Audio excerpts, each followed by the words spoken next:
Happy New Year, even though it's already the 11th of January.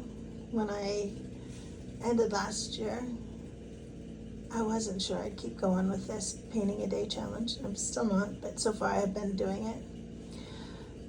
I'm not feeling exactly hopeful or inspired, so I've been looking at YouTube tutorials, and Catherine DeWinton does DeWinton Paper Company YouTube channel, and she did just use up a little bit of all the paints in your paint palette and make flowers, and so I tried that. I had one on the first, one on the second. She was better, but that's not surprising. She's really good. And then this was from my own pictures. I took a photograph and later on noticed that the hole in the clouds was actually heart-shaped. At the time I was noticing all the reflections in the water that was pouring down over the gravel road because it had just rained 20 inches in December. We had 104 inches for 2024 here. And I loved just the little peak of rainbow. The man and his dog up on the cliffs at what we call Point St. George, and just out from there is the Point St. George Reef Lighthouse, one of the most dangerous ones anyone's ever worked at. So that was my January 3rd picture. This one was a reference photo that Anita Bozich took in Montana, but it reminded me a lot of the old farms around Matitsu and Cody, Wyoming, where I grew up.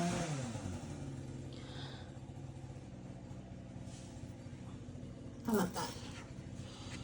This one, my son has a duck that looks to me like somebody put an overlay of the cosmos over its feathers. And he took a photograph that I used to paint this from, but his photograph has got like all these metallic shimmers and sheens that I just don't have fun done. This one, supposedly our Battery Point Lighthouse with a lot of light in the sky, but also just playing with abstract. This one inspired by a photo from one of my friends on 365 who had posted a bunch of the giraffes where she lives. This was kind of abstracty, but the beach, when the sun is really intense and the tide has left the sand all crinkled, does get those kind of stripes, zigzags of shaded trenches and high sandy hills. I mean, not like high, like inches high, but it makes for very dramatic scenery. So I actually like how this one turned out. This was based on another Catherine DeWinton picture, which was 2025 instead of joy in hers, but I've been trying to think of joyful things. And I added in a second hill and a ski lift. Hers was a rounded hill with 2025 and 4 skiers. But she's a great inspiration. Again, that's DeWinton Paper Company if you're looking for watercoloring inspiration. This I was trying to get the sky and reflections as I captured it down at Harris Beach in Southern Oregon.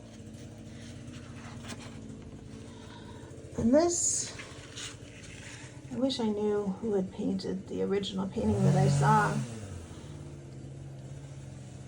It didn't have a snowman. It had a lot more fine detail than I managed to capture. But I was trying to find a study of icicles, and we don't get icicles around here. So this was definitely not inspired by me, but memories of my childhood. And then this is the last one today, the 11th of January.